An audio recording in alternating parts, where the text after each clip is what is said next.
જય સ્વામિનારાયણ ભક્તો. સ્વામિનારાયણ સંપ્રદાય આધ્યાત્મિક સ્તરનો અદ્વિતીય સંપ્રદાય છે. સ્વામિનારાયણ સંપ્રદાયમાં વિવિધ કાર્યક્રમો થતા હોય, ઉત્સવો થતા હોય, ત્યાં કોઈ પણ જીવાત્મા જાય તો એને ભવ્યતા તો દેખાય, પણ ભવ્યતાની સાથે દિવ્યતા પણ હોય. એ સ્વામિનારાયણ સંપ્રદાયની પહેચાન છે, ઓળખાણ છે. ભક્તો, આજે સાળંગપુર હનુમાનજી મહારાજનો કેટલો બધો પ્રતાપ છે. લાખો ને કરોડો લોકો આજે કષ્ટબંધન જેવ હનુમાનજીના દર્શન કરવા આવે છે. પોતાના દુઃખ લઈને આવે છે અને સુખી થઈને જાય છે. એવા પ્રતાપી હનુમાનજીની સ્થાપના જેને કરી, જેમાં અદ્ભુત પ્રતાપ મૂક્યો, જેને મૂર્તિને બોલતી નથી કરી પણ બોલીને જેવા કામ કરે એવો પ્રતાપ જેને મૂક્યો, એવા ગોપાળાનંદ સ્વામી મહાવિભૂતિ મહાપુરુષ ગોપાળાનંદ સ્વામી એટલે કોઈ સામાન્ય પુરુષ નહીં. એને ભગવાન ન કહેવાય પણ ભગવાનથી લગારે કમ પણ ન કહેવાય. એટલી જ એની ઉષાય, મૂળ અક્ષર મૂર્તિ સદગુરુ ગોપાળાનંદ સ્વામી, જેના દર્શન કરવા માત્રથી જેમ પરમાત્માના દર્શન કરે ને પરમ આનંદ પથરાય, એમ આનંદ પથરાય, એવી જ એની ઉષાય. એવા સદગુરુ ગોપાળાનંદ સ્વામીની થોડીક વાતો આપણે કરીશું. એક વાત બહુ સમજા જેવી છે ભક્તો. કષ્ટભંજન દેવ હનુમાનજી મહારાજના સ્થાનનો ગુજરાતમાં ઘણા બધા છે, પણ તમે વ્યાપક દ્રષ્ટિ પહેરશો તો એક તમને આશ્ચર્ય અને આનંદ થશે. એમાં જેટલા સ્થાપના ભગવાન સ્વામિનારાયણના સંતોએ હનુમાનજી મહારાજની સ્થાપના કરી છે, એ બધા જ મહાપ્રતાપી તમને જોવા મળશે. સાળંગપુરમાં હનુમાનજી દેવ દુનિયાના છેડા સુધી પહોંચ્યા છે, પણ સદગુરુ ગોપાળાનંદ સ્વામીએ બીજા જ્યાં હનુમાનજી મહારાજની સ્થાપના કરી, આણંદમાં રોકડિયા દેવની સ્થાપના, આરતી સદગુરુ ગોપાળાનંદ સ્વામીએ ઉતારી. તમે જાઓ તો તમને એમ લાગશે અહીંયા બીજા સાળંગપુરમાં આવ્યા છીએ એવો પ્રતાપ. કાંકરિયા પણ હનુમાનજીની સ્થાપના સદગુરુ ગોપાળાનંદ સ્વામીએ કરી. ભુજમાં પણ જ્યાં જૂનું મંદિર છે ત્યાં નીચે હનુમાનજીની સ્થાપના ગોપાળાનંદ સ્વામીએ કરી છે. ગઢપુરમાં પણ સુખ સૈયાની અંદર જ હનુમાનજી મહારાજની સ્થાપના પણ ગોપાળાનંદ સ્વામીએ કરી છે. કમિયાળામાં હનુમાનજીની સ્થાપના ગોપાળાનંદ સ્વામીએ કરી છે. એક ભાયકામાં પણ બહુ પ્રતાપી છે. છેક મારવાડથી લોકો ત્યાં દર્શન કરવા આવે એવી સ્થાપના, એની સ્થાપના પણ ગોપાળાનંદ સ્વામીએ કરી છે. ભૂરખિયા હનુમાન, એની સ્થાપના પણ ગોપાળાનંદ સ્વામીએ કરી છે. એની ઘટના એવી છે, એક દિવસ ફરતા ગોપાળાનંદ સ્વામી ભૂરખિયા પધાર્યા. હનુમાનજી મહારાજની મૂર્તિ સૂતેલી દેખાણી એટલે સ્વામીએ પૂછ્યું, કેમ સૂતા છો? હનુમાનજી મહારાજ કે સૂતા જ રહીને શું કરે, કોઈ કાંઈ ભોગ ધરાવતું નથી, પછી ભૂખ્યા કેટલું બેસી રહેવું? ત્યારે ગોપાળાનંદ સ્વામી કહે, તમને રોજ ભક્તો લાડવા ખવડાવે, પણ શરત તમે એના કામ કરો ને તો. અને હનુમાનજી મહારાજે સ્વામીને વચન આપ્યું અને સ્વામીએ સૂતેલા સ્વરૂપને બેઠા સ્વરૂપમાં સ્થાપિત કર્યા. અને ભક્તો ભૂરખિયા હનુમાનજી પણ સારે બાજુ પ્રસિદ્ધ છે. કોલારપુરમાં પણ ગોપાળાનંદ સ્વામીએ સ્થાપિત કરેલું હનુમાનજી મહારાજ છે. ખમાદમાં પણ ગોપાળાનંદ સ્વામીએ સ્થાપિત કરેલ હનુમાનજી મહારાજ છે. નવાગામ, લોલપાણા, ત્યાં પણ ગોપાળાનંદ સ્વામીએ સ્થાપિત કરેલ હનુમાનજી મહારાજ છે. અને ભાક્ષી ભંડારિયા પણ સદગુરુ ગોપાળાનંદ સ્વામીએ સ્થાપિત કરેલ હનુમાનજી મહારાજ છે. જ્યાં સ્વામીએ સ્થાપિત કર્યા એક હનુમાનજી મહારાજ મહાપ્રતાપી છે. માણસના દુઃખ નિવારણ માટે તો ગોપાળાનંદ સ્વામીએ ઠેર હનુમાનજી મહારાજની સ્થાપના કરી, પણ એમના શિષ્ય ઉપેન્દ્રાનંદ સ્વામીએ પારેખામાં પશુના દુઃખના નિવારણ માટે પણ હનુમાનજી મહારાજની સ્થાપના કરી. રાજકોટમાં બાલાજી હનુમાનજી મહારાજની સ્થાપના સદગુરુ ગુણાતીતાનંદ સ્વામીના શિષ્ય બાલમુકુદાસ સ્વામીએ કરી. વારણામાં પણ હનુમાનજી મહારાજની સ્થાપના અદ્ભુતાનંદ સ્વામીએ કરી. એક જગ્યાએ હનુમાનજી મહારાજનો પ્રતાપ છે. જ્યાં પ્રતાપ જણાય છે ત્યાં સ્વામિનારાયણના સંતોએ સ્થાપિત હનુમાનજી મહારાજ છે.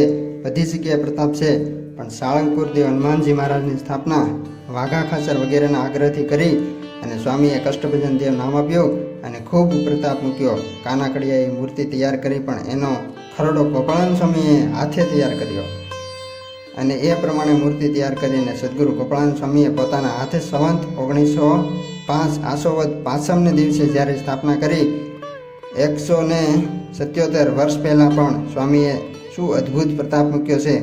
સ્વામીએ દ્રષ્ટિ સાંધી કષ્ટભંજન દેવ અને સ્વામીની દ્રષ્ટિ એક થઈ ત્યાં તો મૂર્તિ ધ્રુજવા લાગી, જાણે કે મૂર્તિ હમણાં બોલશે. ભક્તોએ હાથ જોડી દીધા, સ્વામી ખમ્યા કરો. સ્વામી આવી ઘટના ઘટશે તો અન્ય તીર્થોનો મહિમા ઘટશે. સ્વામી કાંઈક કૃપા કરો. સ્વામી કહે હવે બોલતા નથી કરતો, પણ બોલતા હોય ને કામ કરે એવા સાળંગપુર દેવ, કષ્ટભંજન દેવ હનુમાનજી કામ કરશે અને ભક્તો કરે છે.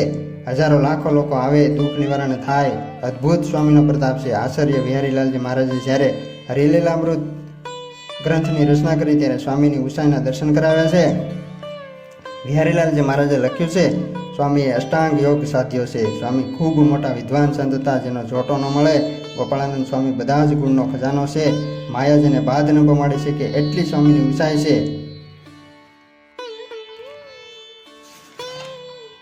એકવાર મહારાજે ગોપાળાનંદ સ્વામીને સભામાં પૂછ્યું, સ્વામી તમારી કેટલી સામર્થ્ય? ત્યારે સ્વામી કહે, સભામાં ન પૂછો તો સારું. મહારાજ કે નહીં સ્વામી કહો. ત્યારે સ્વામી કહે, તાવડીમાં જેમ રોટલો ઊંધો વાળું એમ આખું બ્રહ્માંડને ઊંધું વાળી શકું. હથેળીમાં જેમ પાણીના બૂંદને દેખું એમ અનંત બ્રહ્માંડની ક્રિયાને દેખું. જેને એક એક રૂવાડે અબજો બ્રહ્માંડ ઉડતા ફરે એટલી જેની સામર્થ્ય, એટલી જેની ઊંચાઈ એવા સદગુરુ ગોપાળાનંદ સ્વામી. એની એટલી ઊંચાઈ તો ભગવાન સ્વામિનારાયણની કેટલી ઊંચાઈ છે ભક્તો. ભગવાન સ્વામિનારાયણે ધામમાં જતા પહેલાં બંને આચાર્ય મહારાજના કાંડા સદગુરુ ગોપાળાનંદ સ્વામીના હાથમાં આપ્યા. આટલું જ નહીં, મહારાજે છેલ્લે આદેશ કર્યો, હે સંતો, પરમહંસો, ભક્તજનો, હું તમને આદેશ આપું છું, મારા તમામ આશ્રિતો સદગુરુ ગોપાળ સ્વામીની આજ્ઞામાં રહેજો. જે કોઈ આ ગોપાળ સ્વામીની આજ્ઞામાં રહેશે એ મારો છે, એની આજ્ઞા 12 પગ મૂકશે એ મારો છે નહીં, એમ હું માનીશ. આટલી મહત્તા અબજો બ્રહ્માંડના માલિક ગોપાળાનંદ સ્વામીની આટલી આવડી એવી મોટી સ્વામીની સ્થિતિ, અને એમણે હનુમાનજી મહારાજની સ્થાપના કરી. ભક્તો, સ્વામીએ કેટલો બધો પ્રતાપ મૂક્યો છે. હનુમાનજીની સ્થાપના તો હજારો લાખો વર્ષથી થતી આવે છે, 21 લાખ વર્ષથી થતી આવે છે. પણ અત્યારે કોઈ પણને પૂછો, આખા વર્લ્ડ ખાતે વધારેમાં વધારે હનુમાનજી મહારાજનો પ્રતાપ ક્યાં છે તો કહેવું પડે સાળંગપુર હનુમાનજી મહારાજ. આ સદગુરુ ગોપાળાનંદ સ્વામીના મહાપ્રતાપના દર્શન થાય છે.